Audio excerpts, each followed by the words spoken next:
encuentro la luz que no se apagará. Quiero encontrar la alegría que mi pecado eliminó. Jesús llegó a mi rescate, Jesús me liberó. No hay soledad en mi vida, ya su luz me iluminó.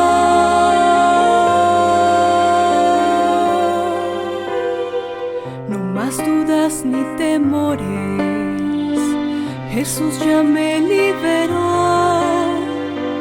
No hay soledad ni tristeza, Jesús ya me liberó. Bueno, entonces comenzamos con esta segunda reflexión sobre el modernismo, un corazón contaminado por el mundo. Y comenzamos con esta lectura de la epístola a los Efesios, en el capítulo 1 desde el versículo 3. El plan divino de la salvación.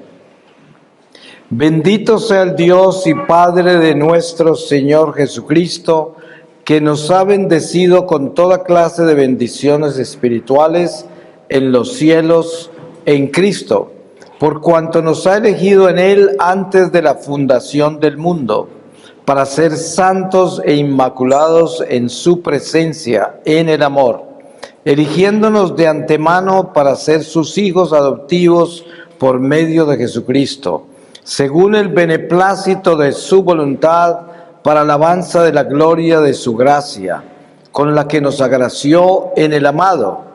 En Él tenemos por medio de su sangre la redención, el perdón de los delitos, según la riqueza de su gracia, que ha prodigado sobre nosotros en toda sabiduría e inteligencia, dándonos a conocer el misterio de su voluntad, según el benévolo designio que en Él se propuso de antemano, para realizarlo en la plenitud de los tiempos, hacer que todo tenga a Cristo por cabeza, lo que está en los cielos y lo que está en la tierra, a Él por quien somos herederos elegidos de antemano, según el previo designio del que realiza todo, conforme a la decisión de su voluntad, para ser nosotros alabanza de su gloria, los que ya antes esperábamos en Cristo.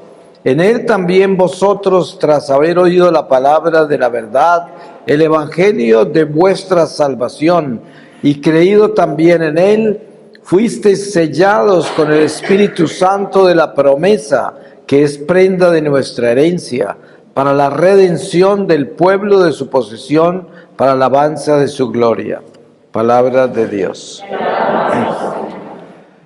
Pues sabemos que lo que consideramos el modernismo, que es una palabra incluso que ya es casi anticuada, ya no es moderna, pero el modernismo pues es esta civilización que nos ha tocado vivir, que es la civilización del progreso en todos los niveles, industrialización, tecnología, progresos científicos, la velocidad que ha llevado a esta civilización a intercomunicarse, a globalizarse, y todo esto crea una dimensión nueva, existencial para toda la familia humana y grandes transformaciones.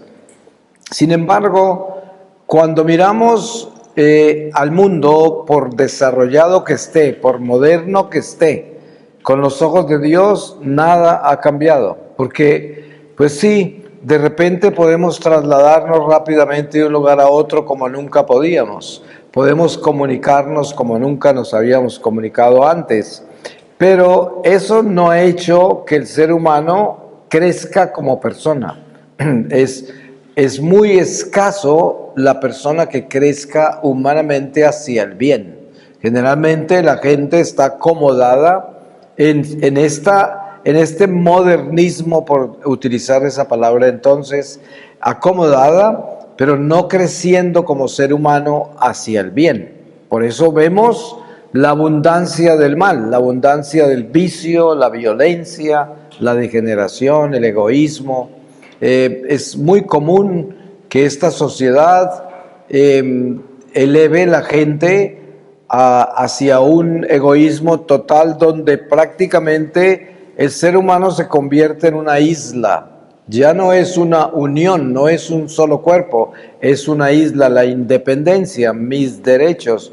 Eso es lo que enseña esta sociedad. Yo soy independiente, yo tengo mis derechos y yo no tengo por qué estar unido a usted en nada porque yo soy muy diferente a usted. Nosotros somos dos personas totalmente aparte y esta sociedad nos separa a todos porque es la forma en que esta sociedad controla a la gente, teniéndola aislada de los demás. El sistema controla a la persona. ¿Y cómo lo controla? Desde la economía, desde la política, desde las ideologías. Y sabemos que Jesús nos ha enseñado con mucha claridad y sabemos que Jesús es nuestro único guía, la única verdad. Él nos ha enseñado con claridad que el príncipe de este mundo se llama Satanás. Y siempre tenemos que acordarnos de una enseñanza de Jesús vital en esto, y es las 3 tentaciones que Jesús tuvo en el desierto fue una escuela de demonología. Jesús, que es Dios, no necesitaba ser tentado en el desierto para que su ministerio tomara cierta forma. No, Él es Dios. ¿Por qué existen esas tentaciones? Porque es una escuela, porque Jesús quería que nosotros aprendiéramos a conocer el enemigo y nos lo mostró. 3 veces lo tentó y en las 3 veces nos enseñó cómo dominar al demonio. Porque lo que Él le hizo a Jesús es lo que nos va a hacer a cada uno de nosotros. Y entonces ya tenemos cómo defendernos de Él. Pero entre las tentaciones que sufrió Jesús en el desierto, hay una particular a la cual en este tema le debemos poner mucho cuidado. Y es que el demonio se lleva a Jesús a una montaña y de ahí le muestra todos los reinos de la tierra. Y le dice, todo esto me ha sido dado a mí. Si te postras y me adoras, te lo doy. Esto es demasiado importante de entender, porque ¿qué quiere decir eso? Que todos los reinos de la tierra le fueron entregados al demonio. Por eso Jesús llama al demonio el príncipe de este mundo. Entonces, el demonio quiere que lo adoremos. Por eso existen cultos a través de los siglos, desde el principio de la humanidad, existen cultos al diablo. Hoy en día es muy común oír de los masones y de estos y de aquellos y quién sabe cuántas cosas, el paganismo oriental, y a esto se le suma todo lo que es ocultismo, chamanismo, espiritismo y todos los ismos que llevan al abismo.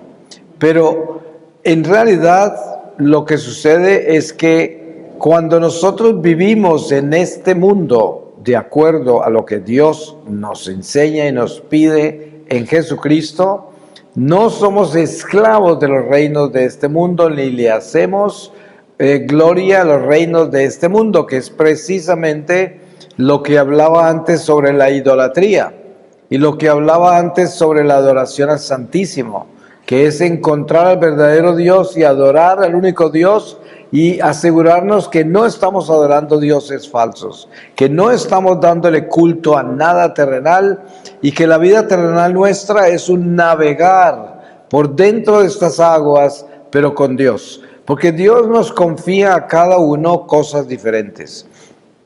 Cada uno tenemos responsabilidades y tenemos que rendir cuentas ante Dios el día que nos llame. A unos les confía muchas cosas, a otros menos, a otros nada, pero la diferencia no es ninguna, porque cada ser humano fue creado por una razón particular.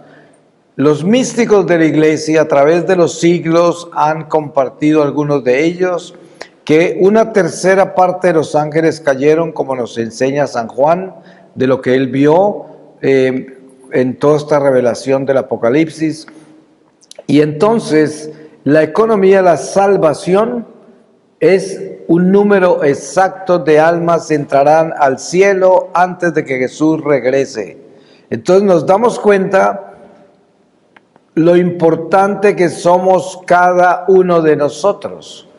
No por lo que hagamos, sino por lo que somos. Somos creados por Dios, una criatura. Y ocupamos un espacio tan importante cada uno que, según los místicos de la Iglesia, nosotros ocuparemos el lugar de donde fueron desalojados los ángeles.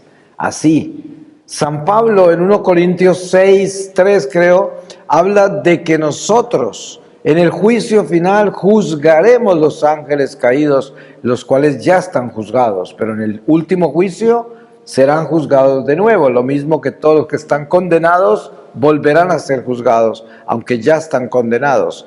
Y estos son misterios que no podemos entender, pero nos damos cuenta que Dios quiere que nosotros entendamos quiénes somos. Somos criaturas que Dios creó y que tiene con nosotros un plan que es el que ocupa un lugar en la creación.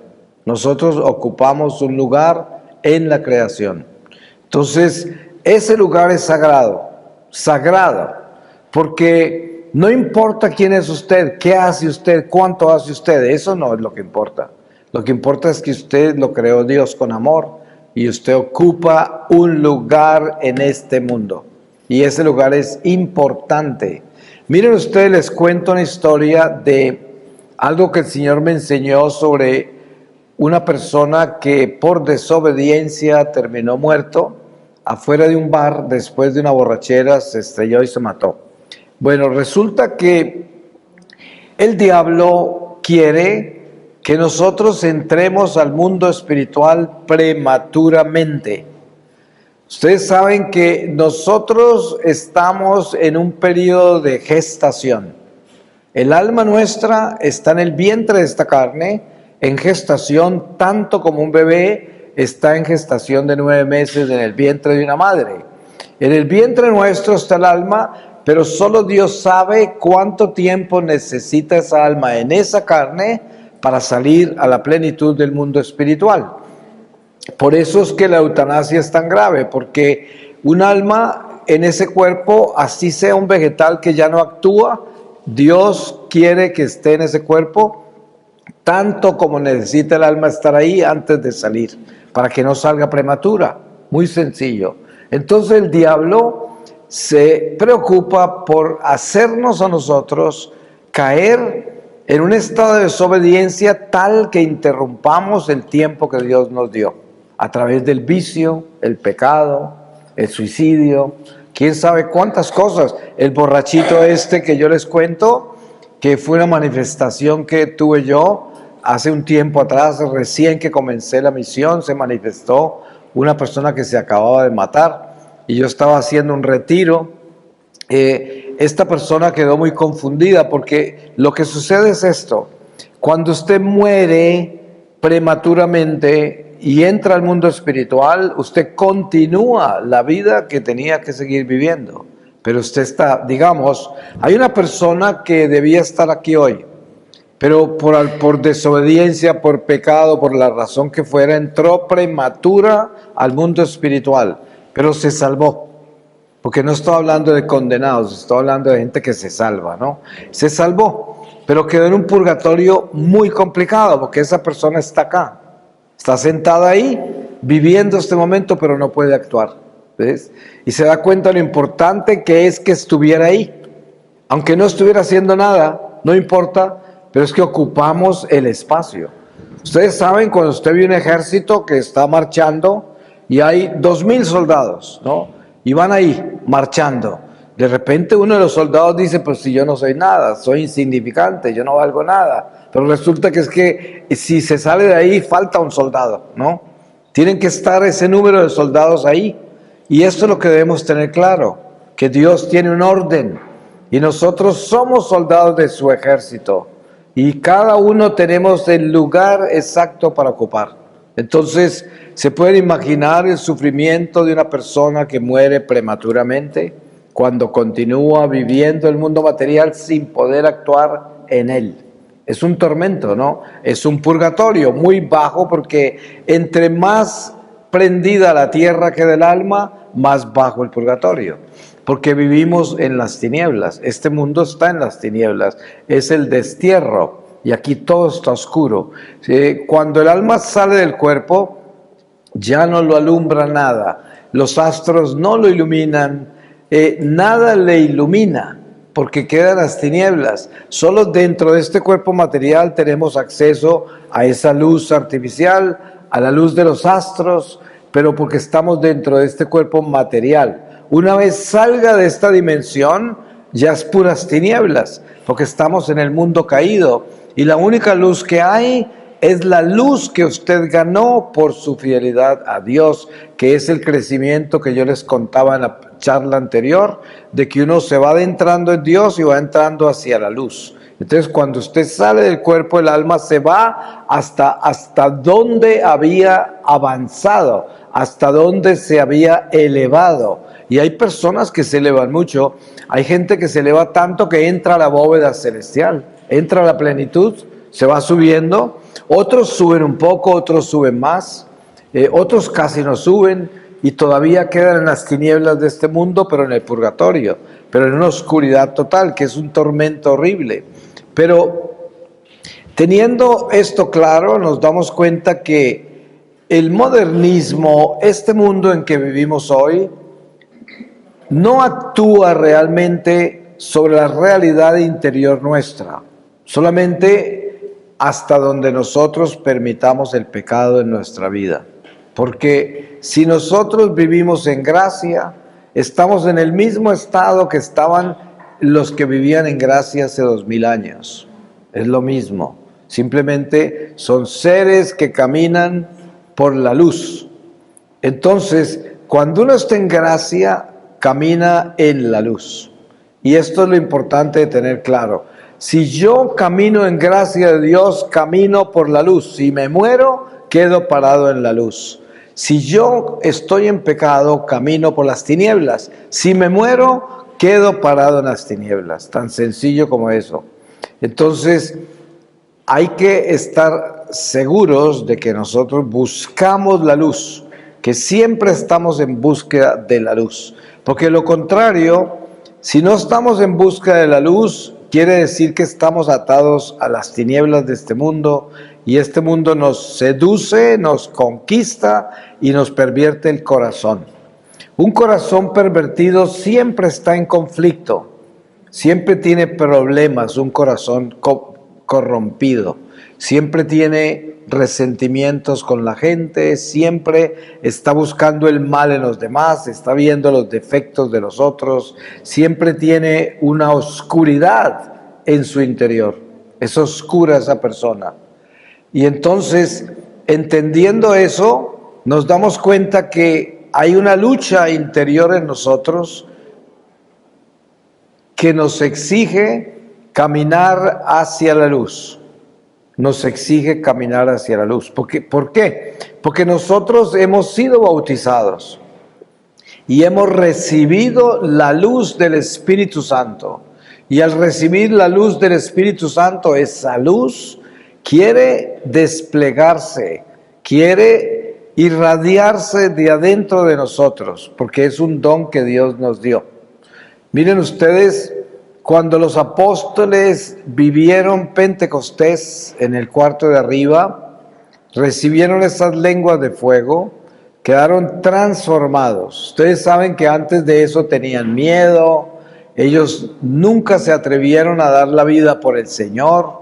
Pedro negó al Señor 3 veces, que era el que creía que era el más fiel, y así ninguno tenía la fuerza para morir por Jesús. Sin embargo, inmediatamente llega Pentecostés, el Espíritu Santo, todos se llenan de valentía y ya no tienen miedo. ¿Por qué? Porque tienen la luz, tienen la fuerza, tienen el fuego del Espíritu Santo. Este mundo lo que hace, como es el terreno del demonio, Lo que hace el demonio es tratar de acomplejarnos, de disminuirnos, de apagarnos y hacernos sentir que no valemos nada y que aquí no tenemos nada que hacer porque Él es el rey. No, Él es el rey y nosotros somos nada. Eso es el demonio, porque en realidad Dios nos creó para estar acá, pero nos creó para ser antorchas en estas tinieblas. Para eso nos creó, por eso nos dio el Espíritu Santo, para que solo con estar acá seamos luz. Porque miren, muchas veces el Señor me ha mostrado a mí personas increíblemente insignificantes en una parroquia, que casi ni las conocen, pero siempre están ahí, son de la parroquia. Y estas personas son las antorchas que están iluminando toda esa parroquia. Y la gente ni las nota, pero en el mundo espiritual sí son una antorcha de luz. Y el demonio las conoce y enceguecen al demonio encima de eso. Hay veces en una familia, el miembro de la familia más insignificante, el que menos ha alcanzado las glorias de este mundo, el que menos ha hecho un impacto en nadie, de pronto ese lleva la luz para toda la familia, ese lleva la fuerza, porque así es.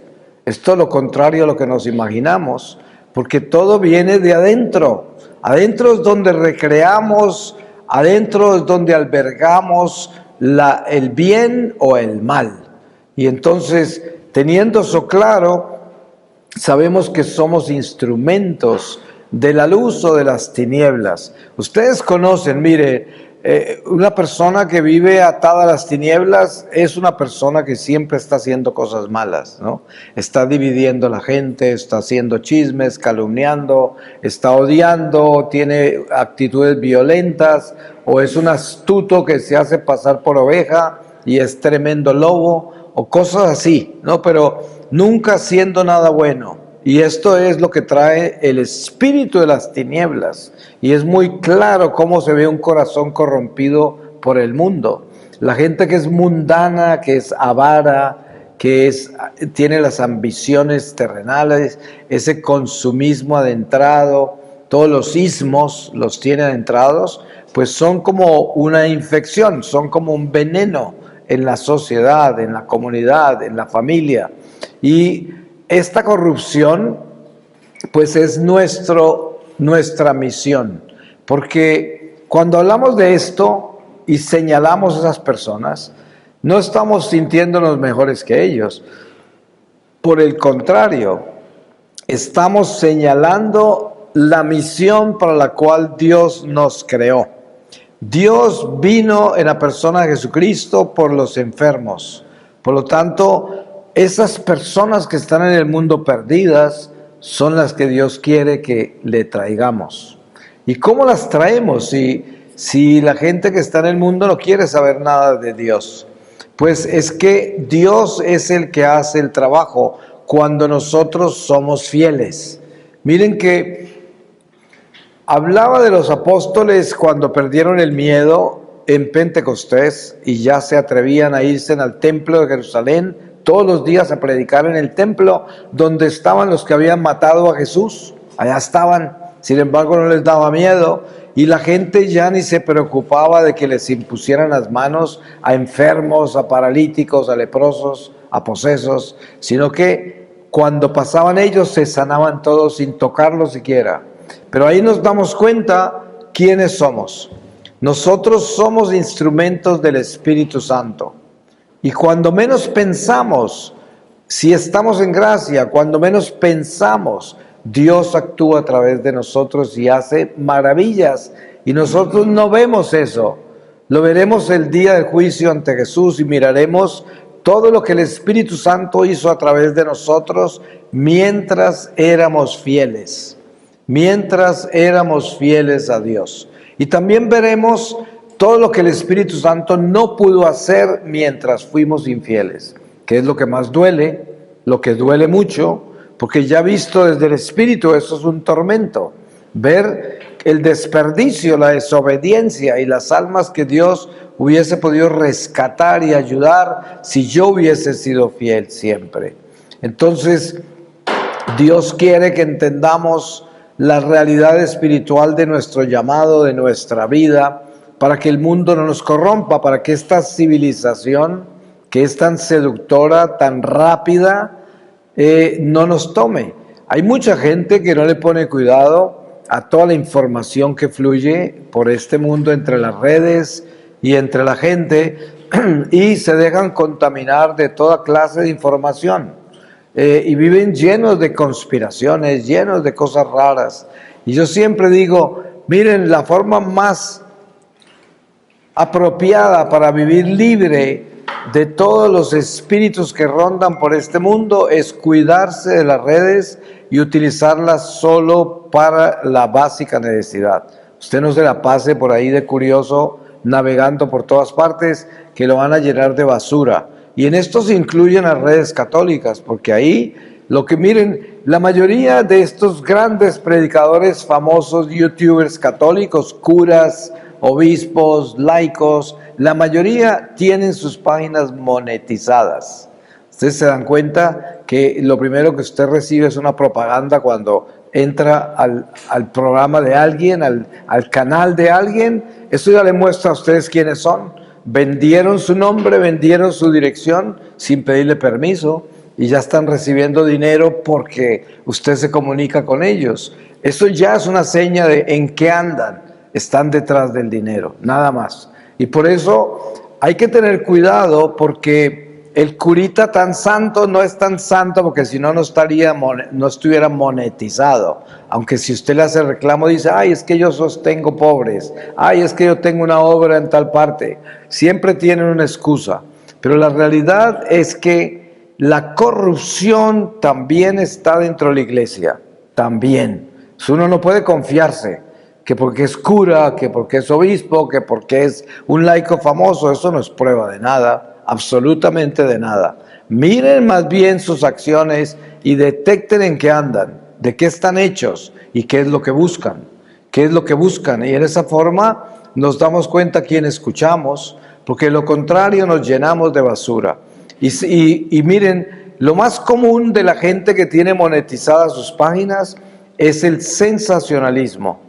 Porque en esa forma atraen adictos, atraen seguidores. Si están hablando del fin del mundo, de lo que los masones van a hacer, del nuevo orden mundial, de quién sabe cuántas cosas, la marca de la bestia, y la gente detrás de esa información absurda, que es totalmente innecesaria, entran a esas páginas y los llenan de esa basura. Y luego se encuentran totalmente preocupados, inseguros, no saben qué pensar del futuro porque ya se los dañaron, ¿no? Porque ya les pusieron una bomba al futuro.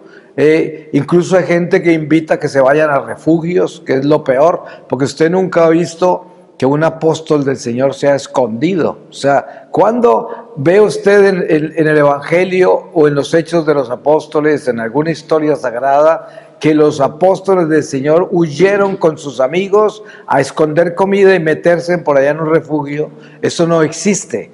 Los apóstoles de Dios están siempre al frente de la batalla, en primera línea, y ahí caen, en medio de la batalla, no escondidos en una cueva, en una finca o quién sabe dónde. Todo eso es mentiras. Por eso es que para estar libres de este modernismo y de corromper nuestro corazón, tenemos que ser, como hablábamos ayer en varias de las reflexiones, tenemos que ser muy sencillos, porque si uno es un católico sencillo, no le entra basura.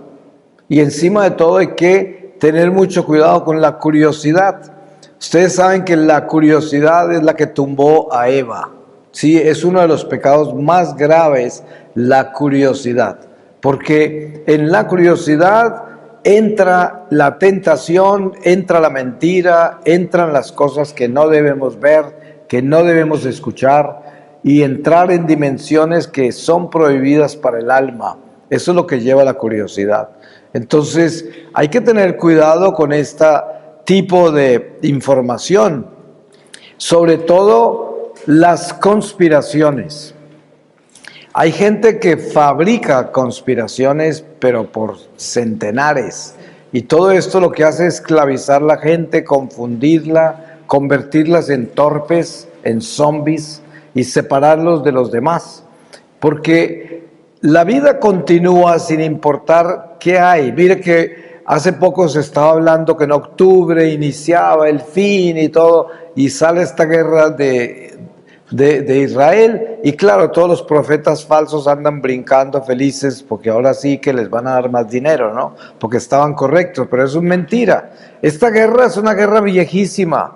Los árabes y los musulmanes y los judíos nunca tendrán paz, porque ellos no están redimidos, ellos no saben perdonar y viven por la ley del talión, ojo por ojo, diente por diente. Tienen una lista enorme de venganzas. Ahora hay una guerra cruda. ¿Saben qué? Esa guerra dura 2 o 3 meses, ¿no? Porque parece que va a ser más larga de lo normal por la cantidad de muertos judíos que hay. Entonces la venganza de los judíos va a durar varios meses. Pero ¿qué pasa? Termina eso y sigue todo común y corriente. Empiezan a reconstruir la Gaza, esa franja de la Gaza, con dineros internacionales, y empiezan a hacer eso y pasan 6 meses. ¿Y qué pasa después? Vuelven y entran en guerra. Y esto no va a cambiar hasta que Jesús regrese. En el Medio Oriente nunca habrá paz hasta que regrese Jesús, porque ellos viven según la ley de Moisés, porque no están redimidos. Usted nunca podrá hacer la paz entre judíos y musulmanes, jamás, jamás. Entonces es una mentira. Por lo tanto, esta guerra de Israel no es una señal del fin, no es una señal de que empezó la gran tribulación. Eso es mentiras, porque esto va a terminar en 2 o 3 meses otra vez. ¿Cuántas guerras hemos oído de ellos en los últimos 50 años? Cuéntelas y verá. Son incontables, viven en esas todo el día, todo el tiempo, y no va a terminar. Entre ellos no hay paz, porque viven bajo la ley de Moisés. Ambas religiones viven bajo la ley de Moisés. No tienen el Mesías, no lo van a aceptar. Entonces sabemos que San Pablo nos enseña que de las últimas señales antes del regreso de Jesús es la conversión masiva de los judíos al catolicismo de la noche a la mañana. Esa es una de las primeras señales. De eso no hay ni señas todavía. Y la otra es la gran apostasía, que es una apostasía de una dimensión tal que masivamente los católicos niegan la iglesia, abandonan la iglesia y se van, y la iglesia queda muy pequeña. Eso tampoco se acerca. Mucha gente decía que el camino sinodal alemán, que está haciendo todas esas barbaridades, es una señal de la gran apostasía. Pero miren, Martín Lutero, Calvino y Enrique VIII fueron mucho más grandes que eso. Fueron millones de católicos que se fueron. Ahorita lo que está pasando con Alemania no es nada, porque ahí no hay millones de católicos que están de acuerdo con esos obispos. Son miles, pero no millones. Así de que no se acerca la gran apostasía.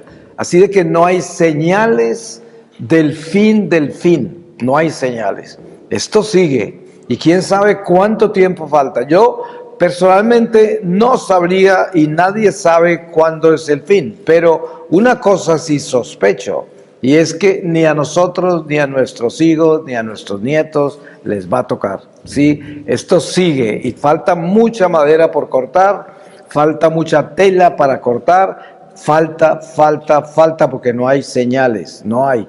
Y guerras, desastres naturales y todo, dice la palabra, que sucederán, pero eso es apenas el principio de la gran tribulación. O sea que, ¿y cuánto dura la gran tribulación?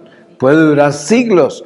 Fíjense que San Pablo hace 2000 y tantos años creía que Jesús ya regresaba, hace más de 2000 años. Y varios apóstoles hablaban así, ya viene el Señor.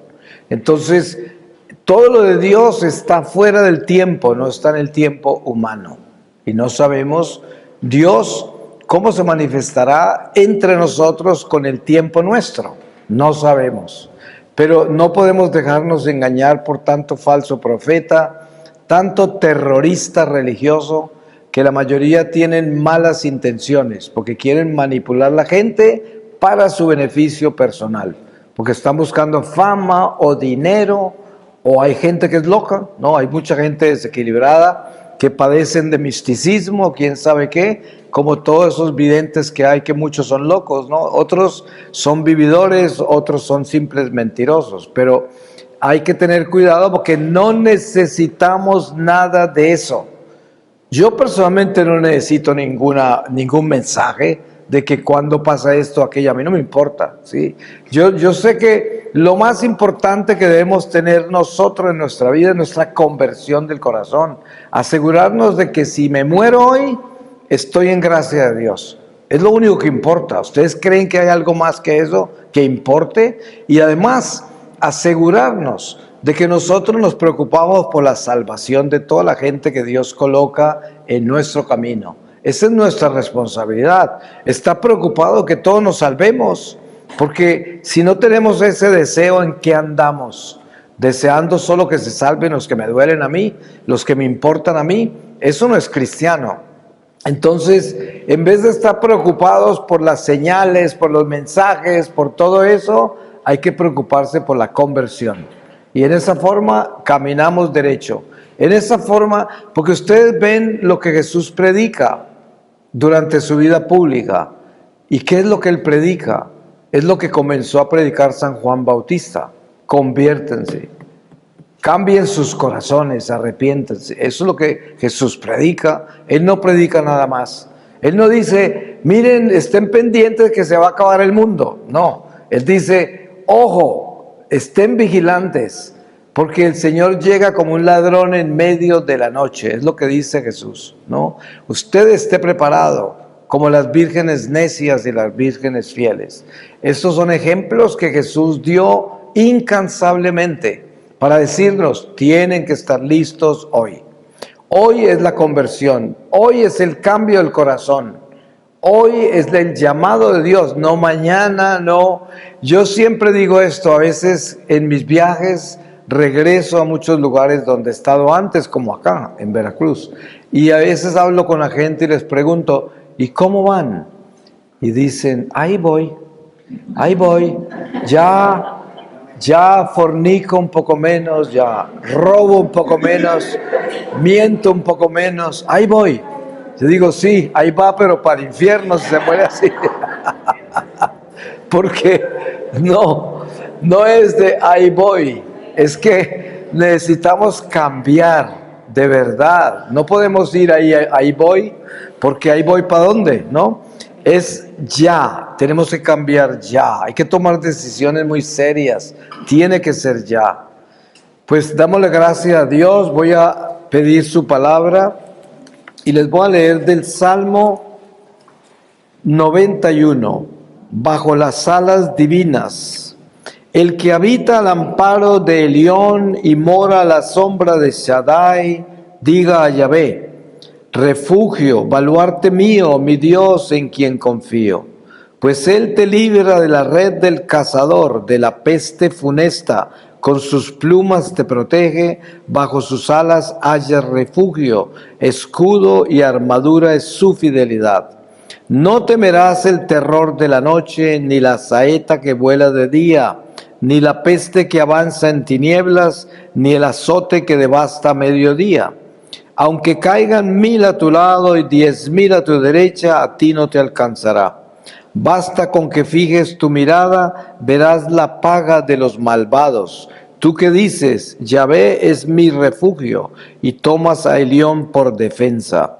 El mal no te alcanzará, ni la plaga se acercará a tu tienda, que Él ordenará a sus ángeles que te guarden en todos tus caminos. Te llevarán ellos en sus manos para que en piedra no tropiece tu pie. Pisarás sobre el león y la víbora, hollarás al leoncillo y al dragón. Puesto que me ama, lo salvaré, lo protegeré, pues me reconoce. Me llamará y le responderé. Estaré a su lado en la desgracia, lo salvaré y lo honraré. Lo saciaré de larga vida, haré que vea mi salvación. Palabra de Dios. No más dudas ni temores, Jesús ya me liberó. No hay soledad ni tristeza, Jesús ya me liberó. No más dudas ni temores. Jesús ya me liberó.